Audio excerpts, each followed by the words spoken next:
Mesdames et messieurs, bonsoir, bienvenue dans ce journal et merci de vous informer sur la télévision de la famille. Au sommaire de cette session d'information, Assemblée générale de la Fédération des Églises et Missions évangéliques, l'heure est au bilan. Également dans cette édition, la hausse de la consommation de drogue au Burkina Faso au cœur d'une conférence de presse organisée par le réseau national des associations et ONG de lutte contre la drogue et le sida. Et justement, pour en parler, nous recevons en entretien sur ce plateau le coordonnateur national du dit réseau, M. Isaïe Kayaba Ouetraogo. Mais avant cela, la Fédération des Églises et Missions évangéliques a tenu ce jeudi 22 juin son assemblée générale pour faire le bilan de ses activités. En effet, chaque année, la FEME rend compte de ses activités au comité directeur de la dite institution. Le reportage de Habibalaï Bouremon et Gideon Tapsoba. Le bureau de la FEME, la Fédération des Églises et Missions évangéliques du Burkina, organise chaque année une assemblée générale pour rendre compte de ses activités au comité directeur composé des présidents de dénominations, des directeurs des missions évangéliques ainsi que des structures affiliées. À cette assemblée générale, traditionnellement, un rapport moral et financier est présenté. Dans un premier temps, il s'est agi de présenter le rapport moral qui est constitué donc des activités du bureau exécutif national durant l'année. Dans un premier temps, il y a toutes nos rencontres, toutes les réunions ordinaires et extraordinaires du bureau dont on rend compte. Il y a aussi le fait que nous avons des audiences que nous accordons, mais également aussi nous avons nous aussi des audiences qui nous sont accordées. Et donc, on fait le bilan de l'ensemble de ces rencontres. Au-delà de cela, nous faisons le bilan de ce que nous appelons le département des œuvres spirituelles, qui, dans ce département, il y a les enseignements, il y a les séminaires, il y a les ateliers, il y a les conférences, il y a toutes sortes de formations. Et en plus de cela, nous avons en quelque sorte, puisque nous avons un plan stratégique que nous suivons, alors dans ce plan stratégique, nous sommes obligés de travailler dans ce grand projet que nous appelons un village, une église évangélique. Et donc nous avons fait beaucoup de formations à ce niveau et nos coordonnateurs régionaux à travers the One Mission Society Village Church Planting sont à l'œuvre sur le terrain. Et donc nous faisons le bilan de cela pour savoir combien d'églises ont pu être implantées dans de nouveaux villages, c'est-à-dire dans des villages où il n'y en a pas. Donc nous faisons le point de cela et nous donnons aussi des formations en leadership. Parce qu'au niveau de la fédération, il faut que nous formons les pasteurs pour qu'ils soient des leaders visionnaires, des leaders serviteurs et également des leaders qui produisent de la transformation. Il y a plus de 4000 villages au Burkina Faso où il n'y avait pas d'église en 2011, selon les données de la FEME. Alors, au terme de cette rencontre, des fortes décisions ont été prises. Les décisions qui ont été prises sont que nous allons continuer dans cet élan que nous avons déjà à travers donc les formations pour que nous puissions former plus d'implanteurs d'églises parce que il s'est avéré en 2011, lorsqu'on avait célébré le cinquantenaire de la FEME, qu'il y avait plus de 4000 villages au Burkina Faso où il n'y avait pas d'église. Sur 8500, ça fait presque la moitié. Donc c'est comme si on pouvait dire que c'est seulement la moitié du Burkina qui est évangélisé. Alors si nous laissons cela, quand le Seigneur Jésus va revenir, il va nous rassembler, nous les évangéliques, et nous dire, bon, vous les évangéliques, là, qu'est-ce que vous avez fait? Alors donc, c'est ce à quoi nous nous attelons. Et nos résolutions, nos formations et beaucoup de ce que nous faisons, ça va dans ce sens-là pour que le Burkina Faso soit gagné au Seigneur. Gagner le Burkina Faso au Seigneur dans cette situation sécuritaire difficile qui a occasionné la fermeture de beaucoup d'églises dans certaines zones, soit de l'évangile, est quelque chose de difficile. Le président de la FEME a annoncé qu'il y a un suivi pour les pasteurs forcés à abandonner leur zone à cause de l'insécurité. c'est vrai, les pasteurs sont déplacés, les églises sont fermées, mais là où ils vont, là où ils s'installent, les membres les suivent et les églises continuent aussi de s'ouvrir à ces endroits-là. Alors, il faut dire que dans la question d'insécurité, nous avons tendance à ne voir que seulement le mauvais côté des choses. Mais il faut dire que Dieu utilise tout. Parce que même dans cette situation-là, nous voyons qu'il y a beaucoup de gens qui se convertissent et qui viennent au Seigneur. Pendant cette assemblée générale, la FEME a donné une formation en vue d'aider les personnes déplacées internes traumatisées. Cette formation visait également à informer aux déplacés internes qu'il y a des structures étatiques qui prennent en charge les personnes traumatisées par les événements terroristes. Et voilà, comme annoncé en début de ce journal, nous recevons sur ce plateau le coordonnateur national du réseau national des associations et ONG de lutte contre la drogue et le sida. Il sera question avec M. Isaïe Kayaba Ouetraogo de discuter bien sûr sur les grandes lignes de ce réseau et aussi de revenir sur la prochaine commémoration de la journée internationale contre l'abus et le trafic de drogue. Bonsoir M. Ouetraogo. Bonsoir madame. Merci de nous rejoindre sur ce plateau. Alors sans transition, nous voudrons bien sûr en savoir plus sur le réseau national de lutte contre la drogue et le sida. Ok, merci pour l'occasion que vous nous offrez de parler du réseau national des associations et ONG de lutte contre la drogue et le sida. Alors en effet, après la mise en place du secrétariat permanent du comité national de lutte contre la drogue en 1993, l'État à un moment donné, la structure étatique avait besoin d'une interface au niveau de la société civile. C'est d'où est venue l'idée de la naissance du réseau qui a vu le jour en 2005. Alors, et le réseau est la fêtière donc de toutes les structures, associations et ONG qui œuvrent dans la lutte contre les abus de drogue et qui sont des organisations non gouvernementales. Et la mission du réseau, c'est vraiment aider à lutter efficacement contre effectivement la propagation, la production, la prolifération et la consommation des substances psychoactives que sont les drogues dures et les drogues douces qui détruisent la jeunesse. Et en plus de ça, nous avons pour mission également d'accompagner ces structures membres parce que nous sommes membres statutaires du comité interministériel de lutte contre la drogue au niveau national et donc nous avons pour mission d'accompagner et rechercher des finances pour permettre à nos structures membres de mener des activités sur le terrain. Merci M. Ouetraogo, nous voilà bien sûr plus informés. Avant de revenir sur l'entretien, nous vous proposons un élément sur la conférence de presse organisée par le réseau en prélude de la commémoration de la journée internationale contre l'abus et le trafic de drogue. En marge de la commémoration du 26 juin dédiée à la journée internationale contre l'abus et le trafic de drogue, le réseau national des associations et ONG de lutte contre la drogue et le sida a animé un point de presse ce matin pour tirer la sonnette d'alarme face à la hausse inquiétante de la consommation de la drogue au Burkina Faso. Le résumé avec Odette Zouanguena et Jonas Tondé. La drogue circule à ciel ouvert. Les chiffres parlent d'eux-mêmes. Plus de 241 tonnes de drogue saisies entre 2022 et le premier trimestre de 2023 au Burkina Faso. Face à l'ampleur prise par la consommation de la drogue dans la société, le réseau national des associations et ONG de lutte contre la drogue et le sida, RENALDS, depuis sa création, prend le problème à bras le corps.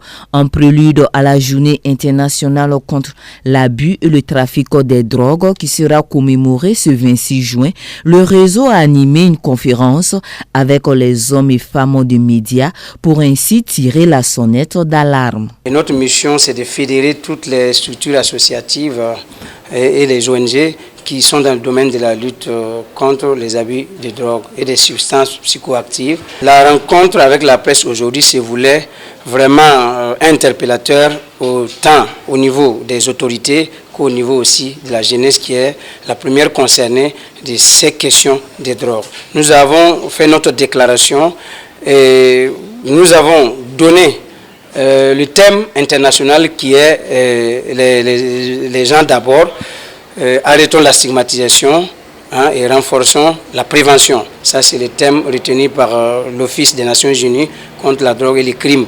Et au niveau national, ils se sont focalisés sur les défis sécuritaires et humanitaires. Donc, nous nous sommes joints à eux pour commémorer cette journée internationale. Donc, nous avons lancé un appel à l'endroit de la jeunesse à se départir des questions des drogues, à de ne même pas y toucher. Parce que je le dis encore, notre pays, jusqu'à cette date, n'a pas un seul centre de traitement de toxicomanie de référence. Donc si quelqu'un y tombe, pour y sortir, ça sera compliqué. Aussi, un cri de cœur à l'endroit des autorités qui fassent pardon, pour l'amour de Dieu, pour au moins construire des centres de santé et de traitement de toxicomanie, un à Ouagadougou et un à Bobo, pour déjà sauver ceux qui sont dépendants de la drogue. Pour sa part, le réseau prévoit mettre les bouchées doubles pour endiguer le fléau. Plusieurs activités ont d'ores et déjà été concoctées pour marquer d'une pierre blanche cette journée. Des émissions télé et radio sur la drogue et le terrorisme, enjeux, défis et perspectives, la drogue et le VIH, quel impact de la réduction des risques, la drogue et le genre, personnes handicapées et la drogue, femmes et la drogue.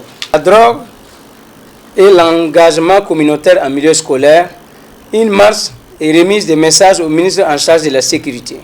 Pour rappel, c'est en 1987 que l'Assemblée générale des Nations unies a retenu le 26 juin pour commémorer la journée internationale de lutte contre l'abus et le trafic des drogues, une journée dédiée essentiellement à la sensibilisation. L'occasion faisant le larron, le coordonnateur national du dit réseau et ses différents membres ont plaidé pour la mise en place d'une stratégie et d'un comité national de lutte contre la drogue au Faso. Et voilà, Monsieur Ouedraogo, nous venons de suivre la conférence de presse que vous avez organisée en prélude de la journée internationale contre l'abus et le trafic de drogue. Est-ce qu'on pourrait en savoir plus sur les grandes lignes de ces préparatifs? Ok, merci beaucoup. Il faut rappeler que chaque 26 juin a été retenu par l'Office des Nations Unies contre la drogue et les crimes, ONUDC, depuis 1987. Et chaque année, cette journée est commémorée à travers le monde. Et au niveau du Burkina Faso, l'État, à travers le secrétariat permanent du Comité national de lutte contre la drogue, organise des activités.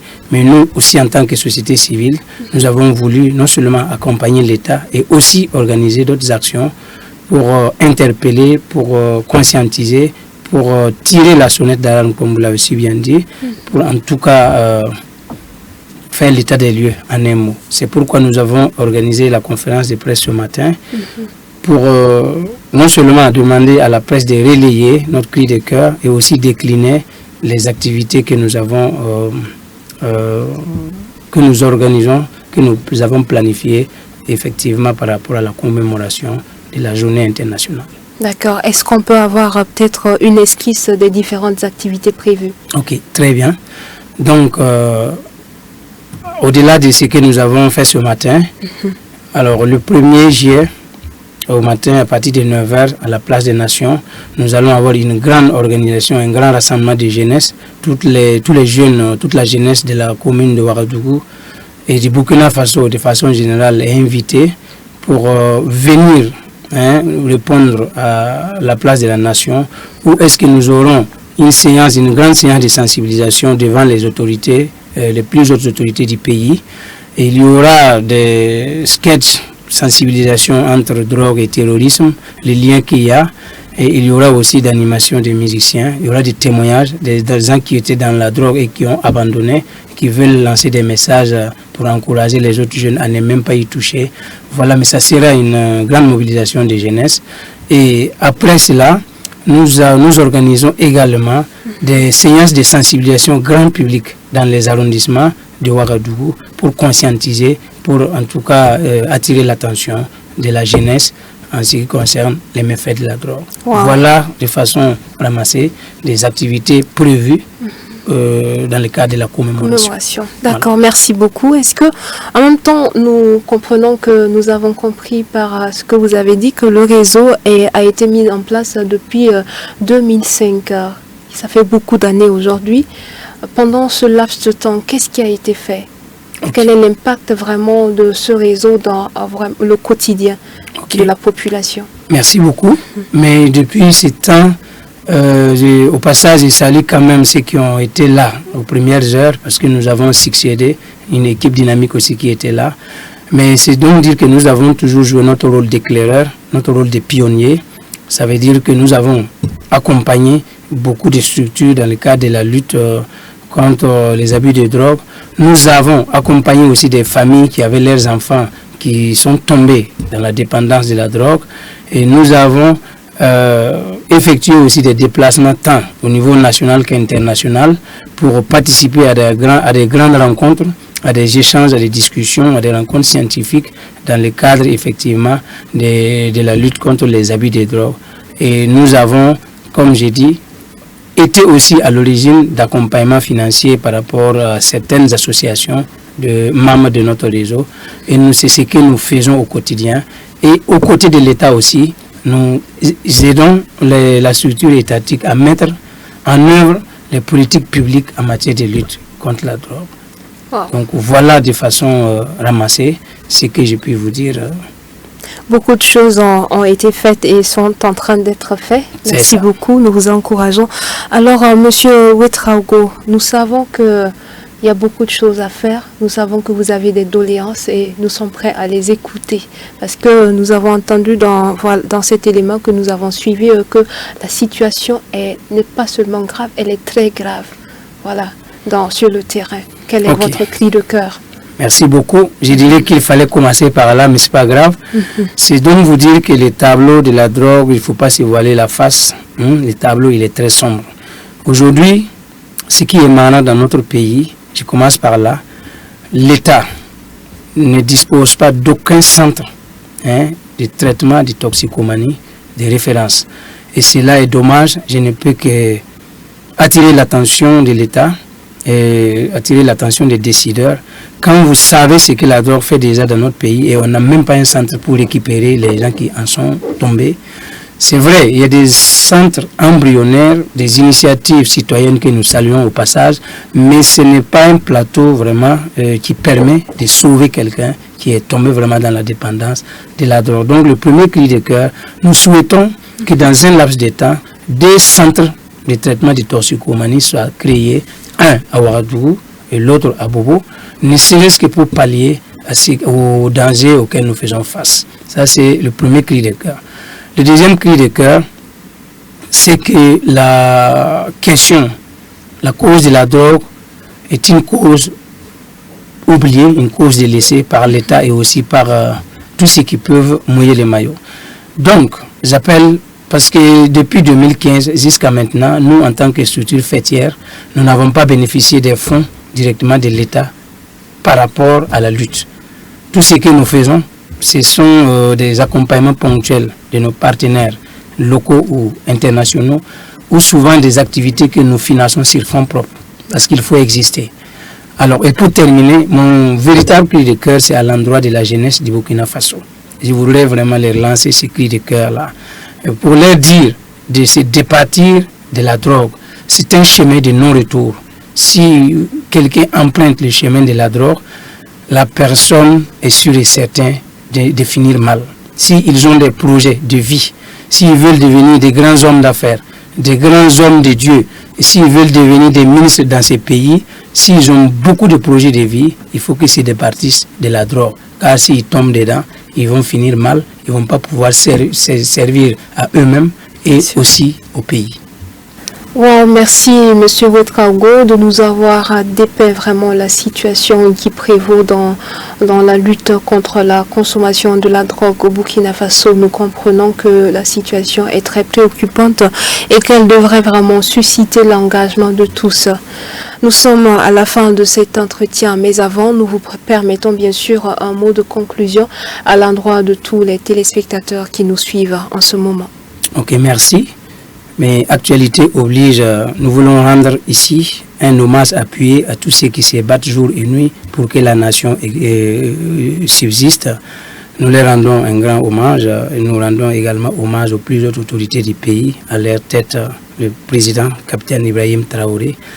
Nous les rendons vraiment hommage et nous les encourageons pour les œuvres qu'ils sont en train de mettre en œuvre. Alors, pour terminer, j'aimerais rappeler aux uns et aux autres que la journée internationale, c'est le 26 juin. Nous allons avoir des activités concomitantes avec les structures de l'État. Mais après cela, il y aura effectivement une suite d'activités qu'ils avaient déclinées, notamment le 1er juillet, le matin à 9h à la place des Nations, un grand rassemblement de jeunesse pour sensibiliser, pour conscientiser. Voilà. Et ensuite, il y aura bien sûr des séances grand public de sensibilisation dans les arrondissements de la ville de Ouagadougou. Et voilà, Monsieur Ouedraogo, merci pour ce mot de fin. Nous savons d'ores et déjà, nous savons maintenant que l'histoire, l'affaire de la lutte contre la consommation de la drogue au Burkina Faso est une affaire de tous. Nous sommes tous invités à en faire notre cheval de bataille au quotidien. Restez avec nous dans la suite de cette édition. Merci. La 3e promotion de la faculté de théologie des Assemblées de Dieu Extension Bobo Dioulasso a rendu son verdict ce samedi 17 juin 2023. 7 lauréats, dont 3 pour le diplôme et 4 pour la licence en théologie, ont vu leur année de sacrifice couronnée de succès. Le reportage avec Moïse Kinda, Delphine Banissi.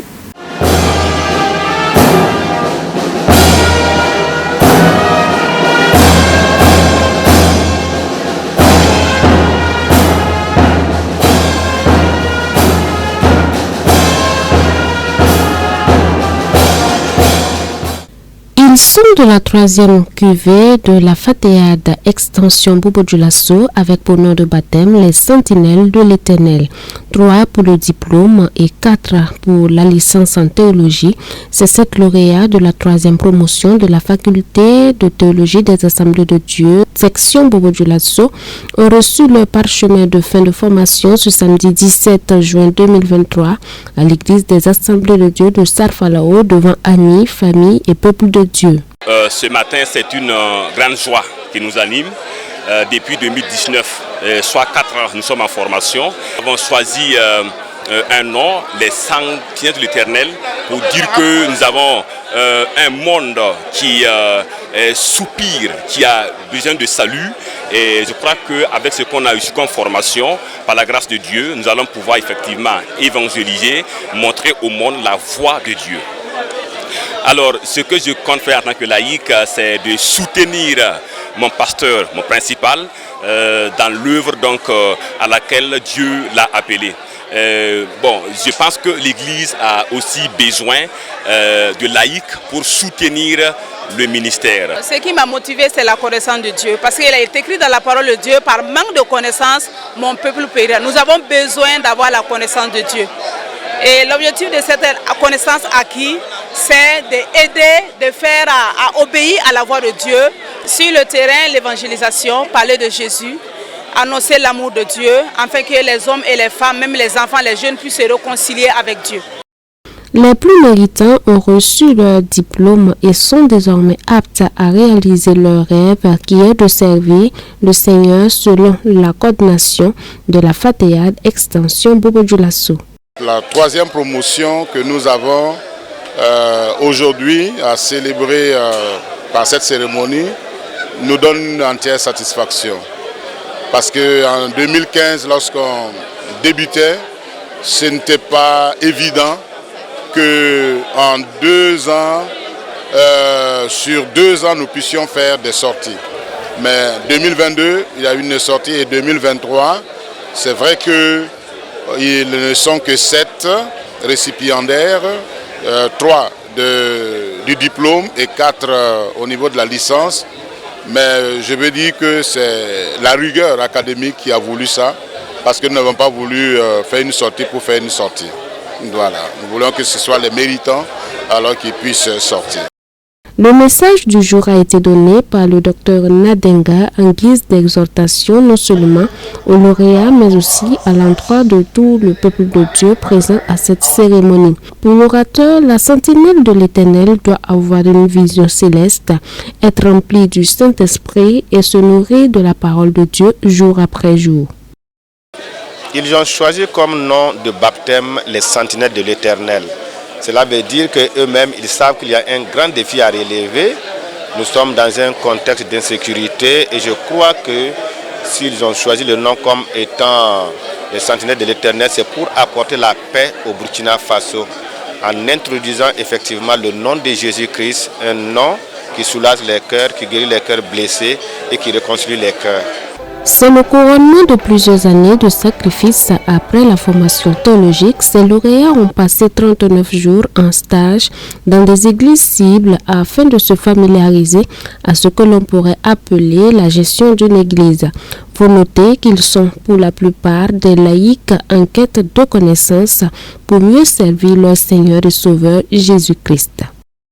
Et voilà, mesdames et messieurs, qui referment ce journal, mais avant la pensée biblique. Et Dieu peut vous combler de toutes sortes de grâces, afin que possédant toujours en toutes choses de quoi satisfaire à vos besoins, vous ayez encore en abondance pour toute bonne œuvre. Voici ce que le Seigneur nous dit dans 2 Corinthiens 9, verset 8. Si vous êtes dans le manque, si vous n'arrivez pas à joindre les deux bouts, si vous êtes accablé par le manque, par les dettes, dans vos prières, n'ayez aucune crainte. Vous avez un Père responsable qui a promis de vous combler en abondance. Cessez de taper à d'autres portes, mais concentrez-vous sur lui et il laissera plutôt couler sa richesse pour que cesse le manque dans votre vie. Mesdames et messieurs, c'était la pensée du jour. Merci de nous avoir suivis. Excellente suite de programme sur la télévision de la famille.